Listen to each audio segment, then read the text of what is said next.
ละลายหมดแล้วเวลาที่เรานั้นใกล้กันห้ามไม่ไหวหัวใจฉันเหมือนมันจะระเบิดต้องลอยไปแล้วเธอทำให้ใจฉันเต้นแรงทนไม่ไหวฉันควรจะพูดทุกความในใจ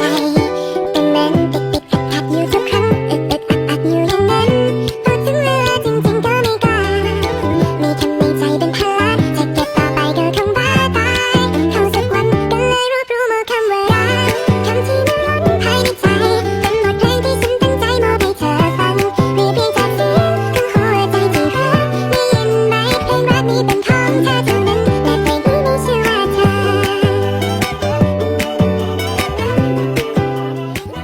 ละลายหมดแล้วเวลาที่เรานั้นใกล้กันห้ามไม่ไหวหัวใจฉันเหมือนมันจะระเบิดต้องลอยไปแล้วเธอทำให้ใจฉันเต้นแรงทนไม่ไหวฉันควรจะพูดทุกความในใจ